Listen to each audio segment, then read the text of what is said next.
take into account the severity of the primary offense and the circumstances surrounding the primary offense. When I take into account circumstances and severity, a lot of what I'm taking into account really when I sentence is intent and harm. And in this case, there wasn't any evidence, and nor does the court believe that there was any specific intent to do harm, in this case to the victims. But there was intent to drive at an egregious speed, 102 miles an hour, regardless of the consequences and regardless of who that ended up harming. And then the second part of that, the second component, is the harm caused. And in this case, it's just impossible to have greater harm than the harm that occurred in this case, which was the loss of a mother, loss of a baby, and really the loss of a family as it existed when this occurred. I did consider, I also want to make a record, I did consider sentencing Mr. Heyrin as a youthful offender, but for the same reasons that I'm discussing, I didn't think sentencing him as a youthful offender was appropriate. I agree that youthful offender was something that the court could have done. I did consider it. I carefully considered it.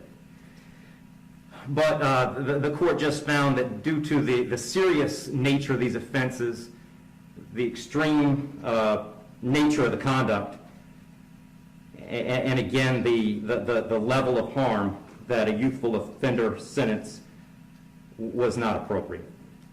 So given that the court is not departing, the guidelines call for a sentence of essentially 18 and a half years at a minimum and 30 years as a maximum.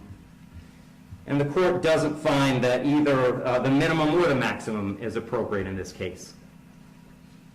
I've said it several times, the serious nature of the offense, egregious nature of the conduct, and mostly the harm that's been caused prevent me from putting this as a bottom of the guidelines minimum case.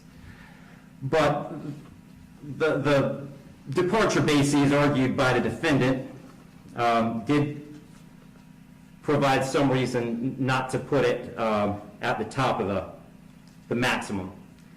And specifically, the court did take into account that the defendant's 18, certainly responsible for his actions, and he's being held accountable for his actions. But the age of 18, the court finds, is a mitigating factor and shouldn't put this at a maximum. Also, the complete lack of prior criminal history is something that the court considered as preventing this from being at the top. So having said all that, the court is going really toward the middle between the minimum under the guidelines and the maximum punishment permitted under Florida state law. So on count one, vehicular homicide, the court's going to adjudicate the defendant guilty, sentence him to 9 years in the Florida State Prison. On count two, same charge, court will adjudicate the defendant guilty, sentence him to 15 years Florida State Prison, and that'll run consecutive to count one, for a total of 24 years Florida State Prison. Count three is a misdemeanor, unlawful racing on a highway, so the court will adjudicate the defendant guilty, sentence him to time served. Give credit for time served, I believe, 2 days. Court will impose mandatory court costs. Mr. Heyrin, you have given up the right to appeal the determination of your guilt or innocence. You do have 30 days to appeal the sentence of the court. And I'll direct the bailiffs to take Mr. Heyrin into custody.